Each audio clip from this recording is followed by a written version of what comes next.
ನಮ್ಮ ಶರೀರಕ್ಕೆ ಹಾನಿಕಾರಕವಾಗಿರೋ ಕೆಮಿಕಲ್ಸು ಪ್ರಾಡಕ್ಟಲ್ಲಿ ಇರಬಾರ್ದು. ಸೊ ಇವಾಗ ವರ್ಲ್ಡಲ್ಲಿ ವಿಶ್ವದಲ್ಲಿ ಬೆಸ್ಟ್ ಫಾರ್ಮುಲೇಷನ್ ಅಪ್ರೂವಲ್ ನಾನ್ ಅಪ್ರೂವಲ್ ಮಾಡೋದು ಅಂದರೆ ಯುರೋಪ್. ಓಕೆ. ಅದಾದಮೇಲೆ USFDA. ಕೆಲವು ಅಂದರೆ ಇಂಟರ್ನ್ಯಾಷನಲಿ ರಿನೌಂಡ್ ಫಾರ್ಮುಲಾ ಅಂತ ನೋಡಿದ್ರೆ ಜಪಾನ್ ಇದೆ, ಆಸ್ಟ್ರೇಲಿಯಾ ಇದೆ, ಕೊರಿಯಾ ಇದೆ. ಇಲ್ಲೆಲ್ಲ ಸುಮಾರು ಪ್ರಾಡಕ್ಟ್ಸ್ ಬ್ಯಾನ್ ಮಾಡಿದ್ದಾರೆ.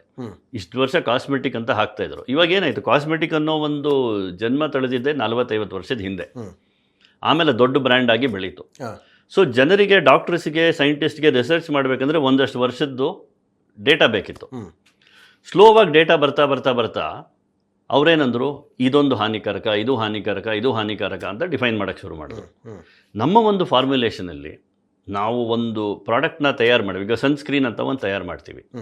ಸನ್ಸ್ಕ್ರೀನ್ ಅನ್ನೋದನ್ನು ತಯಾರು ಮಾಡಬೇಕಂದ್ರೆ ಯುರೋಪಲ್ಲಿ ಏನು ಅಕ್ಸೆಪ್ಟೇಬಲ್, ನಾನ್ ಅಕ್ಸೆಪ್ಟೇಬಲ್, US ಅಲ್ಲಿ ಯಾವುದು ಹಾಕ್ಕೊಳ್ಬೋದು, ಯಾವುದು ಹಾಕೋಬಾರ್ದು, ಪ್ರತಿಯೊಂದು ನೋಡಿ.